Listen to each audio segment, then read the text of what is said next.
Test match rugby this weekend, folks. Japan and Australia are at it again. Australia obviously got the win last week over in Osaka, where it was pretty warm. It was only a 3-point game, and Japan dropped a couple of world ranking spots in that one. They are now down to 12th. The Aussies still in 8th, looking to close the gap on the Argentinians, but more importantly, just string together some wins, man. They won against Italy. They'd like to do the double over to Japan to make it 3 in a row and build into Les Kiss's time as the Wallabies coach. The squads have been announced. There's been a few changes in both sides, to be fair. We'll go through them, some of the stats, in particular the guys to highlight from last week, the predictions, and you guys can let us know your thoughts on how this one is going to go. The Wallabies, the home side for this one, and Les Kiss, I feel like, has made maybe a few more changes than might have been expected. He's certainly looking to build some depth, and I mean, he even talked about having Carlo Tizzano and Fraser McCreight on the field at the same time, which would be a whole heap of tackles and kind of maybe a bit of a throwback to the old Michael Checker, aptly named Pooper, where he had Michael Hooper and David Pocock on the field at the same time as a couple of hard tackling turnover merchant sevens. Maybe taking a leaf out of that book. Angus Bell, Josh Nasser, and Taniela Tupou.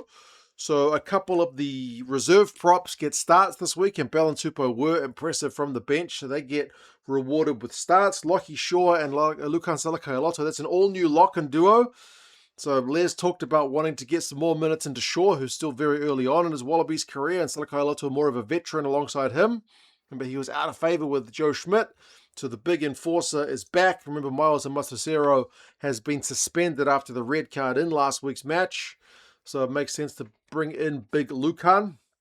So, yeah, Lockie will be learning alongside him, and they'll be looking to be physical in that tight 5 with Lukan there. Charlie Cale, Carlo Tizzano, both these names changed from last week as well, so there's no Rob Valentini starting, which is really unusual because he is generally starting for the Wallabies pretty much all the time.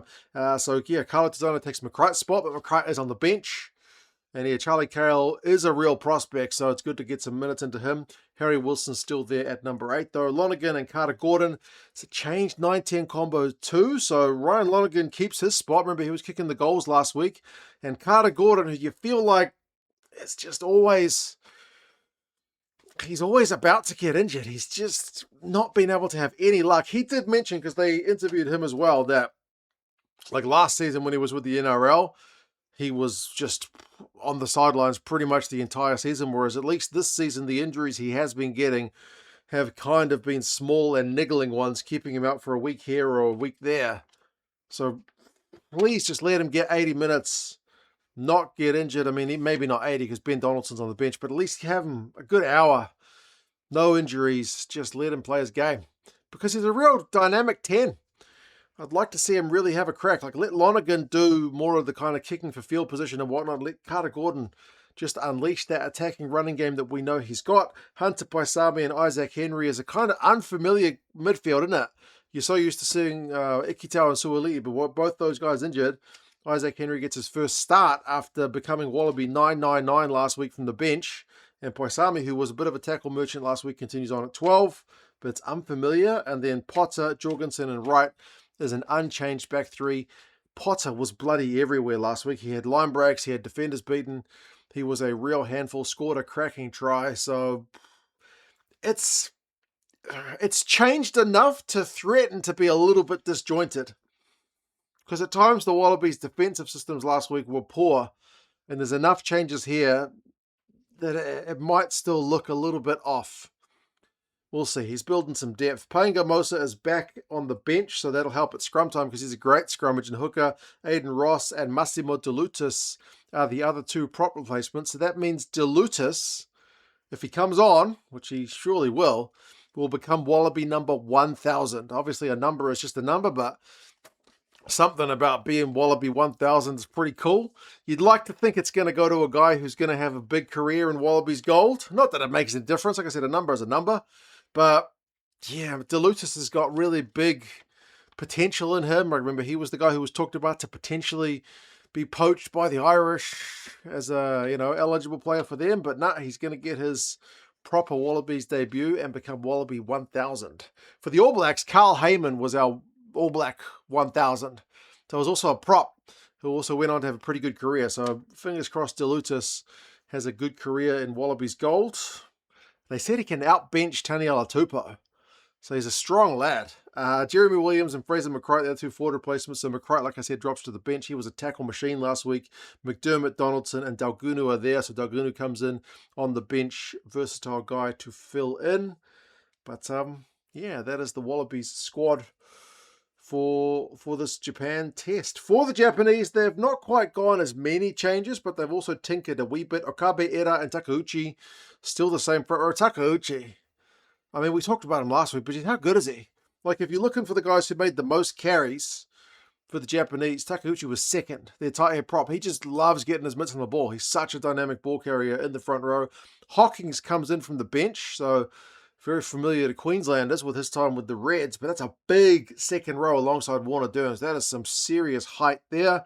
Gunter is still there at 6. Costley's up from the bench, and Makisi is still there at number 10. And Costley got some award in the Japanese season for being like the top tackler of the competition or something. So he's a real machine around the paddock. And Gunter as well. He loves a carry and a tackle. So very high work rate, you would think, in that Japanese back row. Saito and Ito continue on at 9-10.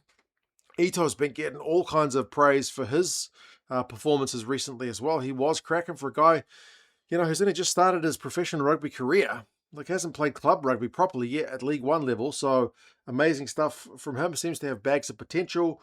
They have made a change with Uenobo at 12, which is a weird one because he's not really a 12. He plays his pro rugby at fullback. So that's a big call. Riley's there at 13. Yazaki, another one of the youngsters, is there on the right wing. Kida is in on the left, and Matsunaga is there at fullback. Kida, I think, had a ton of tries for his club in the Japanese season this year, so we'll see if he's able to replicate any of that form at international level.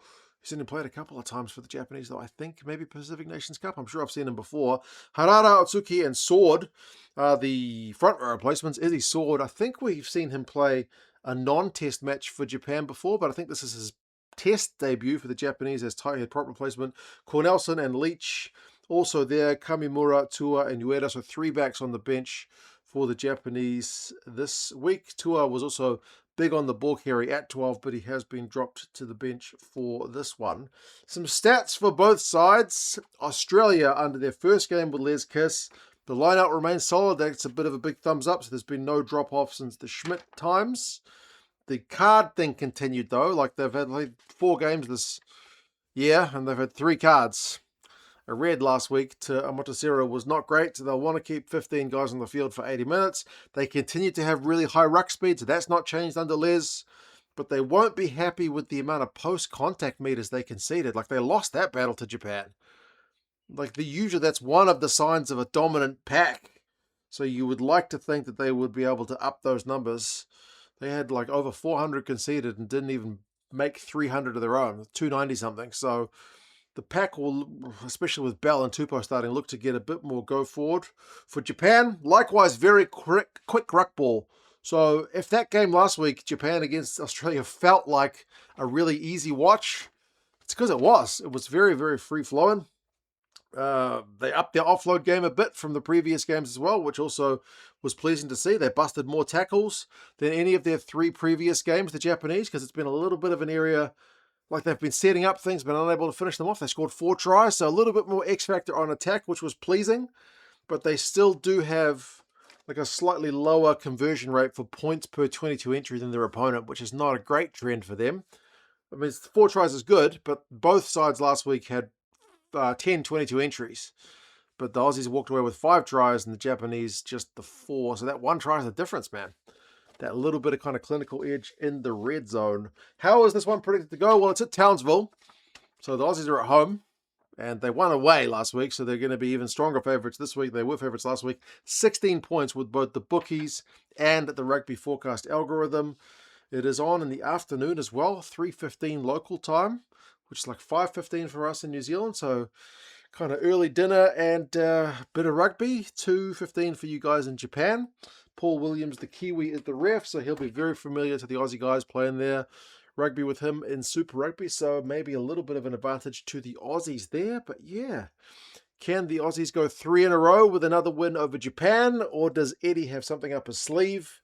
You guys let us know your thoughts on how this one is going to go. Take care, and I'll talk to you guys again soon. Together.